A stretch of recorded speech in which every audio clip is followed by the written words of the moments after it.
This is New Mexico United Black and Yellow Report, hosted by the KRQE Sports Department.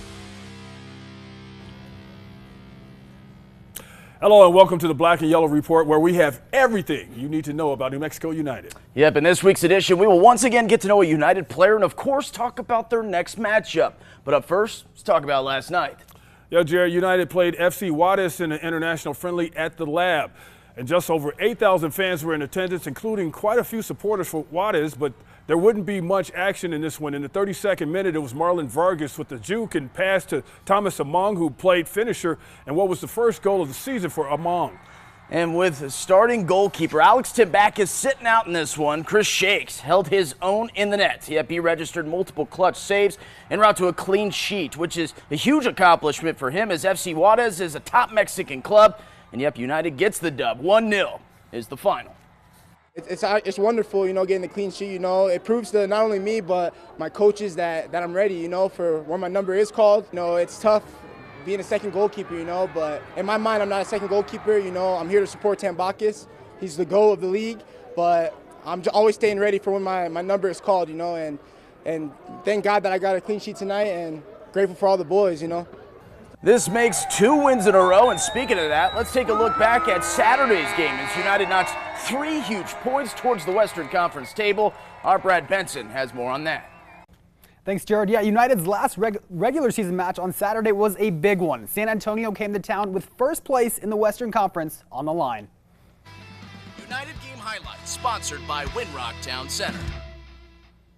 United wasted no time to make a statement in this one, thanks to a little set-piece magic from Makwele Akale. He found Jalen Lindsay all alone in the back of the box, and Lindsay, all too easy, found the back of the net. That would be the score at the break, but things really picked up in the second half. Akale once again involved, but with a bit of controversy, as he was called for a penalty in the box, leading to a PK from San Antonio. They went on to convert, and this heated match was just getting started. Just 5 minutes later, United back on the attack, Marlon Vargas with the assist to guess who? Akale again making a statement, but San Antonio wouldn't go away quietly. They went on to tie this game, and United was about to end in a draw, but the Black and Yellow found new life in stoppage time. Mackenzie Gaines with the cross to Luis Fernando, who gets the header past the keeper, and New Mexico went on to score again just 2 minutes later as Fernando pulls off the assist of the year to Vargas, and United got the win 4-2. Now, looking at the stats from this match, both New Mexico did most of its damage in second half and in stoppage time. 6 of United's 7 shots came in the second half, and so did 70% of their expected goals. For a while, it looked like New Mexico was going to concede a second half lead for a 4th consecutive match, but they were able to pull it away in the end. They're definitely giving me some gray hair. We obviously felt like we had opportunities to put the game away a little bit earlier. But, look, this is football sometimes. And, couldn't be more happy for the group and really happy with the collective performance from top to bottom. Everybody's getting assists. Everybody's getting goals. When we play on the front foot like that, no one can stop us. We match the mentality of the other team, the talent will show. So.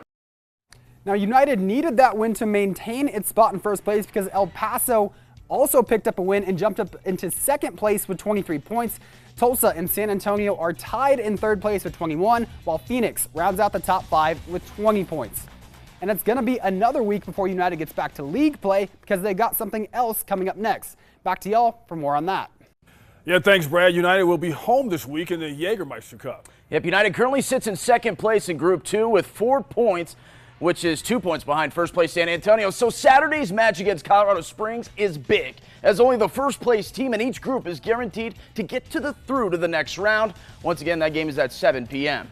And there are plenty of good seats still available at the Lab. You're almost guaranteed an exciting finish with this United team. The Black and Yellow Report is just getting started, and we have Coach coming up your way with Coach Speak. Yep, come on back as the gaffer, Dennis Sanchez, gives us his thoughts on San Antonio and much more in this week's Kicking It with Coach. It's time to kick it with Coach, head coach Dennis Sanchez. Coach, you guys goal bonanza against San Antonio last week. Yeah, we'll take it. No, I think that's a really proud performance for the guys. I love the resiliency. If you look at the whole context of the game, Probably should have put it away a little bit earlier, but they like making it interesting and entertaining for our fans. But no, it would have been very easy, especially over the last couple of games. You know, we've dropped some points in giving up leads. Similar situation in San Antonio, but the guys pulled through and found a way, and guys made plays. Yeah, when it seems like when you got to 2-2, everything's just. I mean, you guys, the attempts and everything. It just seemed like the sense of urgency was there. Yeah, I would say it was, I said this to the guys this week, that we always felt like we were going to win. I think we've had that at different moments, but I'm hoping that there's very much a mentality shift that we can take away from that, one, when we get leads, of how we can add more goals and not allow teams to come back. But at the same time, knowing that goals are going to happen, whether it's from coming back from being down 2-1 or 2-2 and pushing for the win. There was just this another level of inner confidence that we showed on Saturday.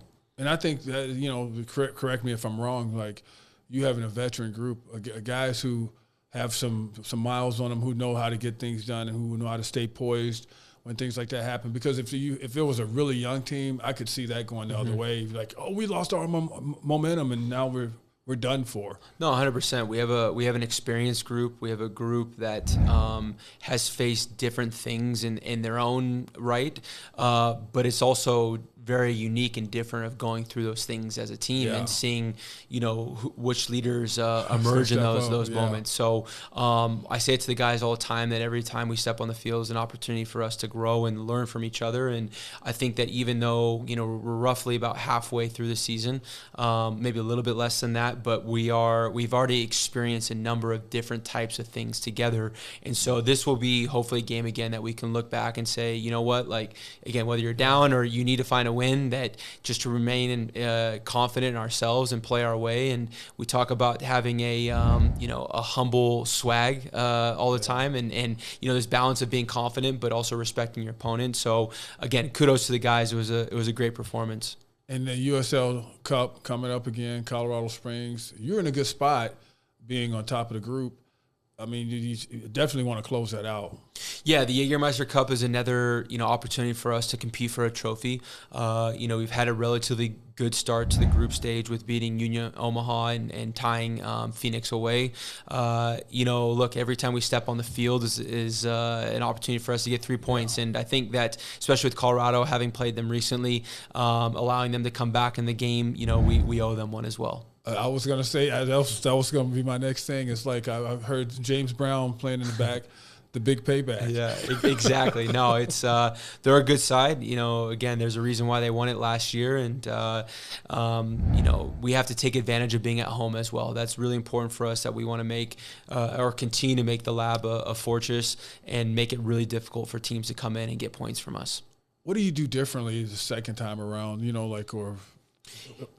Yeah, I mean, it's you have to kind of see that they'll have played 2 games since the last time we played them. I don't really see them changing much in terms of their behaviors. Sometimes there might be different players that come in.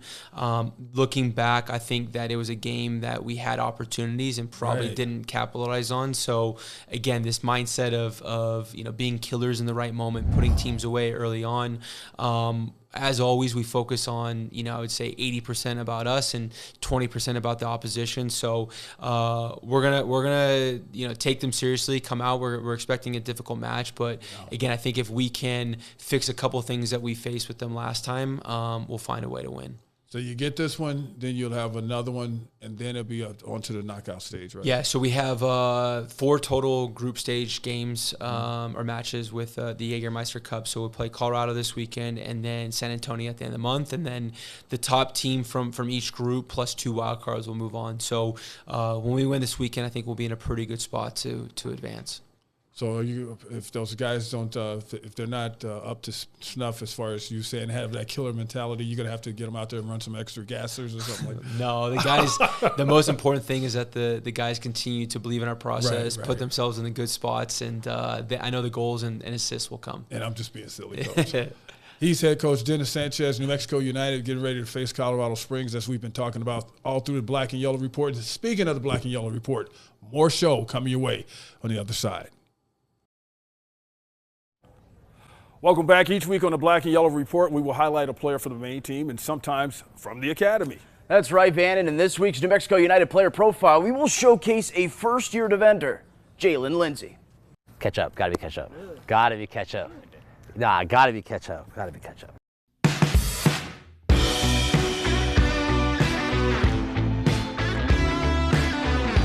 Hey guys, it's Jalen Lindsey at New Mexico United. I'm a defender. It's my first season with the club.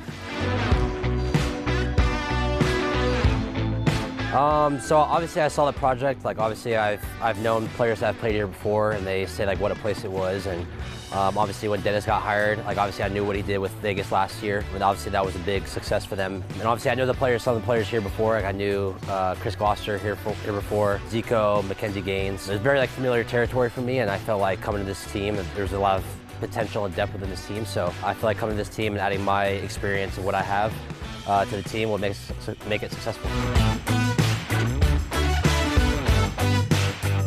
I started when I was about like 3 years old. I fell in love with the game with my mom. My mom played soccer growing up.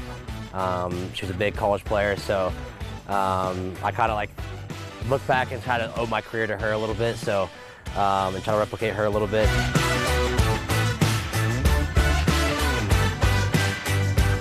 Oh, in terms of tennis, me and Shakes have a good like little rivalry going on. I think we're actually tied on a series. I think it's 1-1 or 2-2.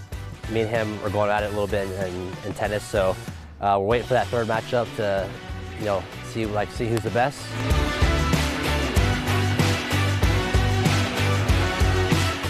I'm gonna have to say probably Raising Cane's, honestly. Chicken tenders and fries, can't go wrong with that. Ketchup, gotta be ketchup. Gotta be ketchup. Nah, gotta be ketchup. Gotta be ketchup. It's the best condiment. Come on now.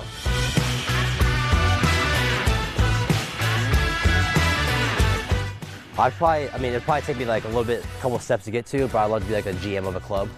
I think I would love just being around sports and being around the game as well, and just like learning the business side of it. So I'd probably just love being a GM.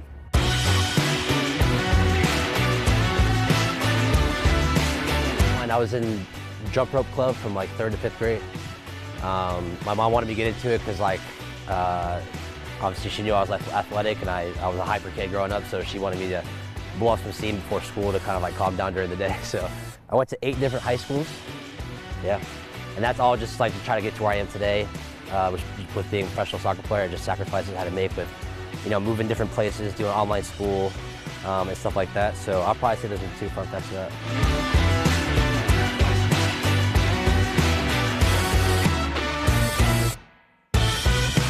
When he said ketchup, I thought he was going to say ketchup sandwich. It used to be a staple. Y'all know what I'm talking about. Holla.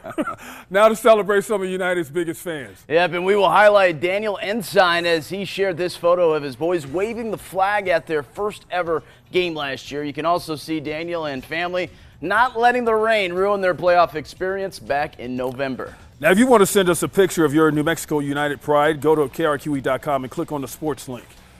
There's still plenty to come on the Black and Yellow Report. When we come back, we'll have the play of the week. And for the casual soccer fans, we have a little lesson for you. Soccer 101 is next.